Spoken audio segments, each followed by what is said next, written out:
Ha? Mga kababayan, arestado ang isang 28 anyos na babae matapos na makunan ng video ng isang concerned citizen ang ginagawa nitong pambubugbog sa isang 4 na taong gulang na bata sa barangay Western Bigutan sa lungsod ng Taguig, Lunes ng hapon. Ang nasabing suspect ay kinilalang si alias Tolitz na kitang-kita sa isang video na binubugbog ang isang musmus na bata. Matapos na may post sa social media ay umani ng samut-saring reaksyon sa mga netizen ang nasabing video at agad namang naalerto ang mga otoridad.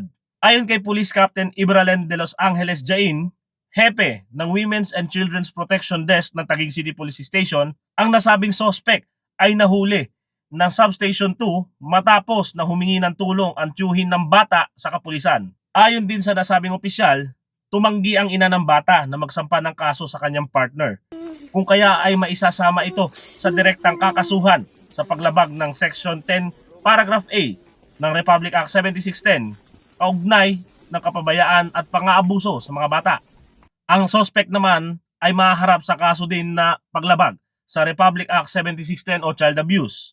Una nang nakialam ang mga saksi at kapitbahay upang pakalmahin ang sitwasyon. Gayunpaman ay ibinaling di umano ng suspect ang kanyang galit sa bata at nagdulot ng mga pisikal na pinsala. Nakainom daw siya, hindi niya sinasadya. Kasi tinanong ko siya, bakit mo sinasaktan yung bata? Kanya hindi ko talaga sinasadya. Ganun lang ilang paulit-ulit yung sinasabi. Fortunately, nadakip naman yung suspect agad ng Substation 2. Ngayon, pagdating dito sa WCPD, hinahanap namin yung nanay ng bata.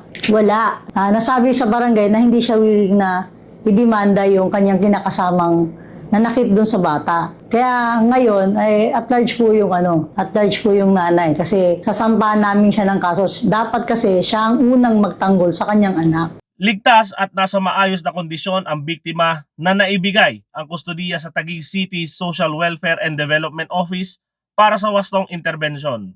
Samantala, tinitiyak naman ng hepe ng Taguig City Police na si Police Colonel Julius Año Nuevo sa publiko na lahat ng uri ng karahasan laban sa mga bata ay sineseryoso at ang naangkop na legal na aksyon ay isinasagawa upang maprotektahan ang kapakanan at kaligtasan ng mga menor de edad.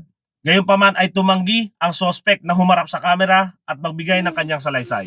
Yan po muna ang ating latest patungkol sa nangyaring viral video ng pagbubugbog sa isang bata sa Taguig City.